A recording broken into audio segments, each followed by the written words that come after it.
Hello മക്കളെ, അപ്പോൾ എൻ്റെ കുട്ടികളെല്ലാവരും ചിലപ്പോൾ നിങ്ങൾ ഈ ഫോട്ടോസ് അല്ലെങ്കിൽ ഈ മുഖങ്ങളൊക്കെ എവിടെന്നെങ്കിലുമൊക്കെ കണ്ടിട്ടുണ്ടാവും. അപ്പം ഇവരെന്ന് പറഞ്ഞിട്ടുണ്ടെങ്കിൽ നമ്മളുടെ +1 അഗ്നി ബാച്ചിലെ നമ്മളുടെ ചേച്ചിമാരും ചേട്ടന്മാരൊക്കെയാണ്. ഇവർ ടോപ്പേഴ്സാണ്, അതായത് ഫുൾ മാർക്ക് സ്കോർ ചെയ്തിട്ടുള്ളവരാണ്, അല്ലെങ്കിൽ 1 മാർക്കും 2 മാർക്കൊക്കെ പോയവരാണ്, അല്ലെങ്കിൽ സയൻസ് സബ്ജക്ട്സിലൊക്കെ ഫുൾ മാർക്സ് വാങ്ങിച്ചവർ, അങ്ങനെയൊക്കെ ആയിട്ടുള്ളവരാണ് നിങ്ങളുടെ സീനിയേഴ്സാണ്. ആൻഡ് ഇത് നമ്മളുടെ +2 ടോപ്പറാണ് നിങ്ങളുടെ അഭിജിത്ത് ചേട്ടൻ. ആൻഡ് അതുപോലെ ആദ്യ ചേച്ചി, ഇത് നമ്മുടെ എഗെയിൻ +2 ടോപ്പറാണ്. ഫുൾ മാർക്ക് +1 +2ലും ഫുൾ മാർക്ക് വാങ്ങിച്ചിട്ടുള്ള ആൾക്കാരാണ്. ആൻഡ് ഇവർ രണ്ടുപേരും മാത്രമല്ല, ഇവരെല്ലാവരും തന്നെ നമ്മുടെ +2 ടോപ്പേഴ്സാണ്. അപ്പോൾ നിങ്ങളൊക്കെ +2 +1 ആണോ? അല്ല, SSLCയിൽ നമ്മുടെ ബാച്ചിൽ, നമ്മുടെ ലക്ഷ്യ ബാച്ചിൽ പഠിച്ചിട്ട് ഫുൾ A+ വാങ്ങിച്ചിട്ടുള്ള നമ്മുടെ കുട്ടികളുടെ എണ്ണമാണിത്. അപ്പോൾ മിസ് എന്തിനാണ് ഇവരെയൊക്കെ കാണിച്ചത്? ഞങ്ങൾക്ക് അറിയാം എന്നായിരിക്കും നിങ്ങളെല്ലാവരും വിചാരിക്കുന്നത്. അപ്പോൾ ഇവർ എപ്പോഴും നമ്മൾ എന്താ പറയുക, ടോപ്പേഴ്സ് ഇത് ചെയ്യുന്നു, ടോപ്പേഴ്സ് ഈ കാര്യങ്ങൾ ചെയ്യുന്നു, ടോപ്പേഴ്സ് ഇങ്ങനെ പഠിക്കുന്നു, ടോപ്പേഴ്സ് അങ്ങനെ പഠിക്കുന്നു എന്നുള്ളതായിരിക്കും എൻ്റെ മക്കളെല്ലാം കേട്ടിട്ടുള്ളത്. പക്ഷേ ഇന്ന് മിസ് പറയാൻ പോകുന്നത് അതല്ല. ടോപ്പേഴ്സ് ചെയ്യാത്ത കാര്യങ്ങൾ അല്ലേ, ചെയ്യുന്ന കാര്യങ്ങൾ എൻ്റെ മക്കൾ പല ഭാഗത്തു നിന്നായിട്ടൊക്കെ കേട്ടിട്ടുണ്ടാകും. അവരിത് ചെയ്യും, അത് ചെയ്യും, നമ്മൾ അതൊക്കെ ചെയ്യാറുണ്ട്. പക്ഷേ ഇവരെ ടോപ്പേഴ്സ് ആക്കുമ്പോൾ, അല്ലെങ്കിൽ ഇവർ ടോപ്പേഴ്സ് ആയിട്ടുണ്ടെങ്കിൽ അവർ കുറച്ച് കാര്യങ്ങൾ ചെയ്യാതിരുന്നിട്ടുണ്ട്. ആ കാര്യങ്ങൾ എന്തൊക്കെയാണെന്ന് അറിഞ്ഞാൽ എൻ്റെ കുട്ടികൾക്ക് എന്ത് ചെയ്യാൻ പറ്റും? അത് നിങ്ങൾക്ക് നിങ്ങളുടെ ലൈഫിൽ നിന്ന്, അല്ലെങ്കിൽ നമ്മളുടെ ഈ ഒരു പഠിക്കുന്ന സമയങ്ങളിൽ നിങ്ങളത് ഒഴിവാക്കി കഴിഞ്ഞാൽ നിങ്ങൾക്കും എന്താവാൻ പറ്റും? ടോപ്പേഴ്സ് ആവാൻ പറ്റും. അപ്പോൾ അതിന് വേണ്ടിയിട്ടുള്ള കുറച്ച് കുഞ്ഞു കുഞ്ഞു കാര്യങ്ങളാണ് എൻ്റെ മക്കൾക്ക് മിസ് പറഞ്ഞുതരാൻ പോകുന്നത്. അപ്പോൾ ടോപ്പേഴ്സ് ചെയ്യാത്ത ഏറ്റവും ഫസ്റ്റ് കാര്യം, അവരൊരിക്കലും ലാസ്റ്റ് മിനിറ്റ് പ്രിപ്പറേഷൻസ് ചെയ്യില്ല. അതായത് എക്സാമിൻ്റെ ലാസ്റ്റ് സമയമാകുമ്പം, എക്സാമിന് ഒരു ദിവസം മുൻപുണ്ടാകുമ്പോൾ, അല്ലെങ്കിൽ എക്സാമിന് ഒരാഴ്ച മുൻപുണ്ടാകുമ്പോൾ ഇരുന്ന് ഭീകര പഠിത്തമായിരിക്കും അല്ലേ. അത് പഠിക്കുന്നു, ഇത് പഠിക്കുന്നു, ഗൈഡ് പഠിക്കുന്നു, അല്ലെങ്കിൽ ക്ലാസ്സുകൾ കാണുന്നു. എന്നിട്ട് നമ്മുടെ ചാറ്റിലുണ്ടാകും അല്ലേ, മിസ് എപ്പോഴും എല്ലാ വർഷവും എക്സാമിൻ്റെ ടൈമിന് ഇങ്ങനൊരു ക്വസ്റ്റ്യൻ കാണാറുണ്ട്, മിസ് ഇനി പഠിച്ചാൽ ഫുൾ മാർക്ക് കിട്ടുമോ? അപ്പോൾ ആ ഒരു പരിപാടി ഒരിക്കലും ടോപ്പേഴ്സ് ചെയ്യാറില്ല. ടോപ്പേഴ്സ് എന്ത് ചെയ്യും? എപ്പോൾ സ്റ്റാർട്ട് ചെയ്യും? അവർ സ്റ്റാർട്ടിങ് മുതൽ തന്നെ പഠിച്ചു തുടങ്ങും. അങ്ങനെ സ്റ്റാർട്ടിങ് മുതൽ പഠിക്കുന്നതുകൊണ്ടാണ് അവർക്ക് ലാസ്റ്റ് മിനിറ്റിൽ ടെൻഷനില്ല. ഓക്കെ, അപ്പോൾ ഈ പഠനം എന്ന് പറയുന്ന കാര്യം, അല്ലെങ്കിൽ നമ്മൾ ഈ ക്ലാസ്സുകളൊക്കെ കണ്ട് പഠിക്കുക എന്നുള്ളത് ഒരിക്കലും ടോപ്പേഴ്സ് ലാസ്റ്റിലേക്ക് മാറ്റി വെക്കാറില്ല. അവർ സ്റ്റാർട്ടിങ് മുതൽ തന്നെ പഠിച്ചു തുടങ്ങും. അതാണ് ടോപ്പേഴ്സ് ചെയ്യാത്തൊരു കാര്യം. ലാസ്റ്റ് മിനിറ്റ് പ്രിപ്പറേഷൻ വെക്കില്ല. പിന്നെ നമ്മുടെ ടോപ്പേഴ്സ് ചെയ്യാത്തൊരു കാര്യമാണ്, പ്ലാൻ ചെയ്യും പക്ഷേ ഡ്രോപ്പ് ചെയ്യില്ല. പ്ലാനിങ് ആൻഡ് ഡ്രോപ്പിംഗ് എന്ന് പറയുന്ന പരിപാടി നമ്മുടെ ടോപ്പേഴ്സ് ചെയ്യില്ല. അവരെന്ത് ചെയ്യാറുണ്ട്? അവരൊരു വ്യക്തമായ പ്ലാൻ ഉണ്ടാക്കും. ആൻഡ് ആ പ്ലാൻ അവർ വർക്കൗട്ട് ചെയ്യും. വർക്കൗട്ട് ചെയ്യാന്ന് പറഞ്ഞാൽ അത് എന്താണോ അവർ വിചാരിച്ചത്, ഇന്ന് ഈ ചാപ്റ്റേഴ്സ് പഠിക്കും, അല്ലെങ്കിൽ ഞാൻ ഇത്ര ചാപ്റ്റേഴ്സ് ഇത്ര സമയം കൊണ്ട് പഠിക്കും, അല്ലെങ്കിൽ ഞാനിത് പഠിക്കും, ഞാനിതിൻ്റെ എക്സാം എഴുതും, ഞാനിതിൻ്റെ കാര്യങ്ങൾ ചെയ്യും എന്നവർ പ്ലാൻ ചെയ്തിട്ടുണ്ടെങ്കിൽ അത് അടിപൊളിയായിട്ട് അവർ വർക്കൗട്ട് ചെയ്യും. നമ്മളും പ്ലാൻ ചെയ്യുക അല്ലേ, പക്ഷെ നമ്മൾ എന്ത് ചെയ്യാറില്ല, അത് പ്രാക്ടിക്കലാക്കാറില്ല. ഇന്ന് ഞാൻ എത്ര പഠിക്കും? പഠിക്കാനിരിക്കും, ഇന്നൊരു മൂഡില്ല, ഇന്നൊരു സിനിമ കണ്ട് കളയാം എന്ന് പറഞ്ഞാൽ നമ്മൾ ആ പ്ലാൻ ഡ്രോപ്പ് ചെയ്യും. ടോപ്പേഴ്സ് ഒരിക്കലും എന്ത് ചെയ്യില്ല, അവരുടെ പ്ലാൻ ഡ്രോപ്പ് ചെയ്യില്ല. അവർക്ക് വേണ്ടിയിട്ടുള്ള കാര്യങ്ങൾ അവർ വളരെ കൃത്യമായിട്ട് തന്നെ ചെയ്യാറുണ്ട്. അപ്പോൾ ടോപ്പേഴ്സ് ചെയ്യാത്ത രണ്ടാമത്തെ കാര്യമാണ് ഡ്രോപ്പിംഗ്, പ്ലാൻ ഡ്രോപ്പ് ചെയ്യുന്നത്. ഓക്കെ, ഇനി നമ്മുടെ ടോപ്പേഴ്സ് ചെയ്യാത്ത മൂന്നാമത്തെ കാര്യം, ഓക്കെ, ഇറഗുലർ ആയിട്ടുള്ള ലേണിംഗ്. അതൊരിക്കലും അവർ ചെയ്യില്ല. എന്താ പക്ഷേ ഈ ഇറഗുലർ ലേണിംഗ് എന്ന് പറഞ്ഞാൽ, അതായത് ഒരു ദിവസം യെസ് ഇന്ന് ഞാൻ മോട്ടിവേറ്റഡ് ആയി, ഇന്ന് ഞാൻ ഫുള്ള് പഠിക്കും, ഇന്ന് മിസ് പറഞ്ഞല്ലേ സാറ് പറഞ്ഞ കാര്യങ്ങൾ ഞാൻ കംപ്ലീറ്റ് പഠിക്കും. അവരൊരിക്കലും അങ്ങനെ അത് ഇന്ന് നമ്മൾ പഠിച്ചു, അത് കഴിഞ്ഞാൽ ഇന്നലെ എത്രയും പഠിച്ചു, ഞാൻ എത്രയധികം ഞാൻ പഠിച്ചു, ഇന്ന് മതി, ഇനി ഒരാഴ്ച കഴിഞ്ഞ് പഠിക്കാം, ഒരാഴ്ചത്തേക്ക് പഠിക്കാനുള്ളതാണ് ഞാൻ ഒരു ദിവസം കൊണ്ട് പഠിച്ചത്, എന്നാൽ അന്ന് മതി, അല്ലെങ്കിൽ നാളെ വേണ്ട, ഇനി അടുത്ത ആഴ്ച പഠിക്കാം. അങ്ങനെ ഒരു ഇറഗുലർ ആയിട്ടുള്ള പഠിത്തം ടോപ്പേഴ്സ് ചെയ്യില്ല. അവരെന്ത് ചെയ്യും? ചെയ്യുന്നത് കുറച്ചായിരിക്കും, പക്ഷേ എല്ലാ ദിവസവും റെഗുലറായിട്ട് ചെയ്യും.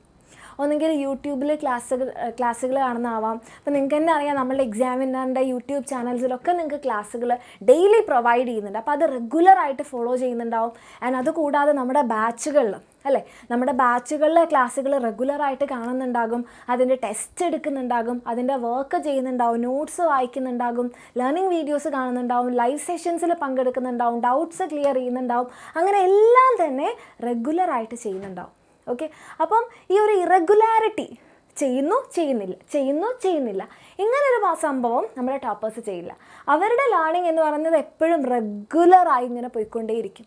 അവരുടെ ഗ്രാഫ് എന്ന് പറഞ്ഞിട്ടുണ്ടെങ്കിൽ എപ്പോഴും ഇങ്ങനെ പോകും. പക്ഷെ നേരെ തിരിച്ച് അതല്ലാത്തവരുടെ കാര്യം എന്താ? പഠിക്കുന്നു പഠിക്കുന്നില്ല, പഠിക്കുന്നു പഠിക്കുന്നില്ല, ഇങ്ങനെയുള്ളൊരു കർവായിരിക്കും. അപ്പോൾ നമ്മുടെ ടോപ്പേഴ്സ് എങ്ങനെയായിരിക്കും? റെഗുലറായിട്ട് ഒന്നെങ്കിൽ യൂട്യൂബ് ക്ലാസ്സുകൾ കണ്ടിട്ടോ അല്ലെങ്കിൽ ബാച്ചിലുള്ള ക്ലാസ്സുകൾ കണ്ടിട്ടോ ബുക്സ് വായിച്ചിട്ടോ നോട്ട്സ് വായിച്ചിട്ടോ അവർ പഠിക്കുന്നുണ്ടാവും. ഓക്കെ, ഇനി നമ്മുടെ ടോപ്പേഴ്സ് അവർ ഡിസ്ട്രാക്റ്റഡ് ആവാറുണ്ടോ? അവർക്ക് ഫോക്കസ് കിട്ടാതെ ആവാറുണ്ടോ? ഒരിക്കലില്ല. They never get distracted. എന്തുകൊണ്ടാണ് മിസ് ടോപ്പേഴ്സ് ഡിസ്ട്രാക്റ്റഡ് ആവാത്തത്? അവർക്കും ഈ പറയുന്നത് പോലെ സിനിമ കാണണം, ഉറങ്ങണം, ഫ്രണ്ട്സിൻ്റെ കൂടെ കളിക്കാൻ പോകണം, അതുപോലെ തന്നെ സോഷ്യൽ മീഡിയ അല്ലേ നമ്മുടെ മെയിൻ ഡിസ്ട്രാക്ഷൻ നമ്മൾക്ക് വരുത്തുന്ന ആളാണ് സോഷ്യൽ മീഡിയ. അപ്പോൾ അവർക്ക് ഇൻസ്റ്റാഗ്രാമിൽ കയറണ്ടേ, അവർക്ക് സ്റ്റോറി ഇടണ്ടേ, അവർക്ക് പോസ്റ്റ് ഇടണ്ടേ, കമൻറ്റ് ചെയ്യണ്ടേ, റീൽസ് കാണണ്ടേ, റീൽസ് എടുക്കണ്ടേ, ഇതൊന്നും ടോപ്പേഴ്സിനില്ല. ഈ കാര്യങ്ങളൊന്നും നമ്മുടെ ടോപ്പേഴ്സിനെ ഡിസ്ട്രാക്റ്റ് ചെയ്യുന്നില്ല. എന്തുകൊണ്ടായിരിക്കും? ചിന്തിച്ചിട്ടുണ്ടോ? കാരണം ഇത്രയേ ഉള്ളൂ മക്കളെ, ടോപ്പേഴ്സ് ഫോക്കസ് ചെയ്യുന്നത് അല്ലെങ്കിൽ ഒരു റെഗുലറായിട്ട് പഠിക്കുന്ന കുട്ടിയുടെ എയിം എന്ന് പറയുന്നത് അവർക്ക് എന്തുണ്ടാവും? അവരുടെ ആ ഒരു ക്ലാസ് അവരത് നല്ലപോലെ കംപ്ലീറ്റ് ചെയ്യുക, ഏറ്റവും ബെസ്റ്റ് മാർക്സ് തന്നെ സ്കോർ ചെയ്യുക, എന്നിട്ട് അവരുടെ ഫ്യൂച്ചർ ബിൽഡ് ചെയ്യുക. പല ആഗ്രഹങ്ങളുണ്ടാവും. ചിലപ്പോൾ ഡോക്ടേഴ്സ് ആവാനുള്ള ആഗ്രഹമുള്ളവരുണ്ടാവും, ടീച്ചേഴ്സ് ആവാൻ ആഗ്രഹമുള്ളവരുണ്ടാവും, എൻജിനീയേഴ്സ് ഉണ്ടാകും അല്ലേ? അപ്പോൾ എന്തും ആയിക്കോട്ടെ അതിന് നമ്മൾ ഏറ്റവും ബേസിക്കായിട്ട് നമ്മൾ എഡ്യൂക്കേറ്റഡ് ആയിട്ടിരിക്കണം. അപ്പോൾ അതിന് വേണ്ടിയിട്ട് നമ്മൾ റെഗുലറായിട്ട് പഠിച്ചെങ്കിൽ മാത്രമേ ഞാൻ ഈ ഒരു നിലയിൽ എത്തുള്ളൂ അല്ലേ? ഇപ്പം നമ്മളിങ്ങനെ സ്വപ്നം കണ്ട് മതി കുറച്ച് ഉറങ്ങിക്കളയാം, കുറച്ച് ഇൻസ്റ്റഗ്രാമിൽ റീല് കാണാം, ഒരു 10 മിനിറ്റ് റീല് കാണാം, എന്നിട്ട് ഒരു 1 മണിക്കൂർ റീല് കണ്ട് അവസാനം അയ്യോ എൻ്റെ സമയം പോയി, ഇന്ന് എൻ്റെ മൂഡ് പോയി, എന്നാൽ ഞാൻ പോയി ഉറങ്ങാം. ഈ ഒരു പരിപാടി നമ്മുടെ ടോപ്പേഴ്സ് ചെയ്യില്ല. കാരണം അവർ കാണുന്ന അവരുടെ ഫ്യൂച്ചറാണ്. ഞാനിപ്പോൾ ഇരുന്ന് പഠിച്ചു കഴിഞ്ഞാൽ എനിക്ക് നല്ല മാർക്സ് കിട്ടുന്നു, ഞാൻ നല്ല കോളേജിൽ അഡ്മിഷൻ എടുക്കുന്നു, ഞാൻ നല്ല നിലയിൽ പാസ് ഔട്ട് ആവുന്നു, എനിക്ക് നല്ല ജോബ് ഓപ്പർച്യൂണിറ്റീസ് വരുന്നു, എൻ്റെ ലൈഫ് സെറ്റിലാവുന്നു, എൻ്റെ ഫാമിലി സെറ്റിലാവുന്നു അല്ലേ, ഒരു നല്ല ഫാമിലി ലൈഫ് ലീഡ് ചെയ്യുന്നു. അവരിതൊക്കെ മുൻകൂട്ടി കണ്ട് അല്ലെങ്കിൽ അവരെവിടെയെങ്കിലും തെറ്റിപ്പോകുമ്പോൾ അവരെ നല്ലപോലെ ലീഡ് ചെയ്ത് കൊണ്ടുപോകും. അവരുടെ ഫോക്കസ് എങ്ങോട്ടും മാറാതെ കറക്റ്റായിട്ട് പോകുന്നുണ്ടാവും. അപ്പോൾ നിങ്ങളെപ്പോഴും ഒരു ഫോട്ടോ എടുക്കുകയാണെങ്കിൽ ശ്രദ്ധിച്ച് നോക്കുക, നമ്മൾ ഫോട്ടോയ്ക്ക് നമ്മൾ എന്തെങ്കിലും ഫോക്കസ് ചെയ്യല്ലേ? അപ്പോൾ ആ ഫോക്കസ് ഉണ്ടെങ്കിൽ മാത്രമേ എന്ത് ചെയ്യുള്ളൂ, ആ പിക്ചർ നല്ല ക്ലാരിറ്റി ഉണ്ടാവുള്ളൂ. അല്ലെങ്കിൽ എന്താ പറ്റുക, ബ്ലറായി കിടക്കും. അപ്പോൾ നമ്മുടെ ടോപ്പേഴ്സ് എപ്പോഴും എന്ത് ചെയ്യുന്നുണ്ടാവും, അവരുടെ ആ ഫ്യൂച്ചർ അവരെ ഫോക്കസ് ചെയ്തുകൊണ്ടേ ഇരിക്കുന്നുണ്ട്, അവരത് കണ്ടുകൊണ്ടേ ഇരിക്കുന്നുണ്ട്.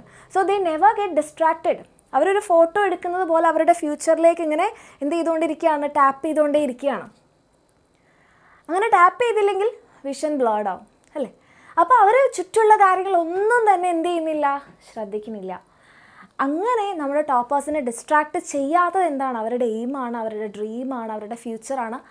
അപ്പോൾ എൻ്റെ മക്കൾ എന്ത് ചെയ്യുക, നിങ്ങൾക്ക് എല്ലാവർക്കും ഇത് പറ്റും അല്ലേ? നമ്മളും കറക്റ്റായിട്ട് ഫോളോ ചെയ്യുക, നമ്മളുടെ ഡ്രീംസിനെ കുറിച്ച് നമ്മൾ ആലോചിക്കുക, നമ്മൾ അതിന് വേണ്ടിയിട്ട് വർക്ക് ചെയ്ത് കഴിഞ്ഞാൽ നിങ്ങൾക്കും ഇതേപോലെ ഡിസ്ട്രാക്ഷൻസ് എല്ലാം ഒഴിവാക്കുക. ഈ കുഞ്ഞു കുഞ്ഞു കാര്യങ്ങളൊന്നും നിങ്ങളെ ഡിസ്ട്രാക്റ്റ് ചെയ്യിക്കില്ല.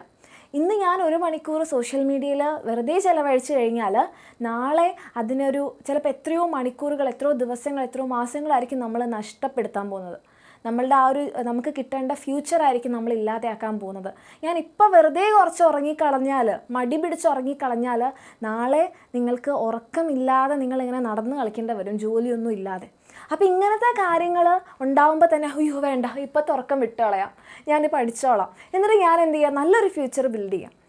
അപ്പോൾ അങ്ങനെ എൻ്റെ മക്കൾ എന്ത് ചെയ്യുക, ഡിസ്ട്രാക്റ്റഡ് ഒന്നും ആവാതെ നിങ്ങളുടെ എയിമിനെ ഫോക്കസ് ചെയ്യുക, നന്നായിട്ട് പഠിച്ചുകൊണ്ടിരിക്കുക. അപ്പോൾ എൻ്റെ കുട്ടികൾക്കൊക്കെ താല്പര്യം ഉണ്ടെന്നുണ്ടെങ്കിൽ നിങ്ങൾക്ക് തന്നെ തോന്നുകയാണ്, മിസ് നേരത്തെ പറഞ്ഞതുപോലെ ടോപ്പേഴ്സിന് പ്ലാൻ ഉണ്ട്, അവരത് വർക്കൗട്ട് ചെയ്യുന്നുണ്ട്, ഞങ്ങൾക്കത് ഇല്ലാത്തതിൻ്റെ കുഴപ്പമാണ്, നിങ്ങൾ വിഷമിക്കേണ്ട. നിങ്ങൾക്ക് വേണ്ടിയിട്ട് നമ്മുടെ എക്സാമിനറിൻ്റെ ബാച്ചസ് ഉണ്ട്. നമ്മുടെ ബാച്ചിൽ കറക്റ്റായിട്ടുള്ള ടൈം ടേബിൾ ഉണ്ട്. ടൈം ടേബിൾ അനുസരിച്ച് നിങ്ങൾക്ക് ഫോളോ ചെയ്ത് പോകാം. നോട്ട്സ് ഉണ്ട്, നിങ്ങൾക്ക് വേണ്ടിയിട്ടുള്ള ലൈവ് ക്ലാസ് ഉണ്ട്, റെക്കോർഡഡ് ക്ലാസ്സസ് ഉണ്ട്, എല്ലാം ഉണ്ട്. നിങ്ങളുടെ കയ്യിലൊരു പ്ലാനാണ് ഇല്ലാത്തത്, നിങ്ങൾക്കൊരു ഷെഡ്യൂളാണ് ഇല്ലാത്തത്, നിങ്ങൾക്ക് അതിനുള്ളൊരു മൈൻഡാണ് ഇല്ലാത്തത്. അതെല്ലാം തന്നെ നിങ്ങൾക്ക് നമ്മുടെ എക്സാമിനറിൻ്റെ ബാച്ചസിൽ കിട്ടും. അപ്പോൾ എൻ്റെ കുട്ടികൾക്ക് താല്പര്യം ഉണ്ടെങ്കിൽ നിങ്ങൾക്ക് ധൈര്യമായിട്ട് ജോയിൻ ചെയ്യാം. ചിലപ്പോൾ ഒത്തിരി മക്കൾ നമ്മളോട് തന്നെ പറയാറുണ്ട്, സ്റ്റാർട്ടിങ് എനിക്കിത് ബുദ്ധിമുട്ടായിരുന്നു, പക്ഷേ എക്സാമിനറിൻ്റെ കൂടെ പഠിച്ചപ്പോൾ യെസ് ഐ എം കോൺഫിഡൻറ്റ് ആവും, എനിക്കിപ്പോൾ ഇഷ്ടമാണത് പഠിക്കാൻ. തുടക്കത്തിൽ എനിക്ക് ഈ സബ്ജക്റ്റ് ഇഷ്ടമല്ലായിരുന്നു, പക്ഷേ ഇപ്പം എനിക്ക് ഇഷ്ടമാണ്. ഇപ്പം ഇത് ചില അമ്മമാരൊക്കെ പറയാറുണ്ട്, ഭയങ്കര അഡിക്റ്റാണ് നമ്മളുടെ എക്സാമിനറിൻ്റെ ക്ലാസ്സസിനോട് എന്ന് പറഞ്ഞാൽ അവർ ഫോക്കസ്ഡ് ആണ്, വേറെ ഒന്നിലും അവർക്കില്ല. അവരെന്താണ്, അവരുടെ ഡ്രീമിലാണ് ഫോക്കസ് ചെയ്യുന്നത്.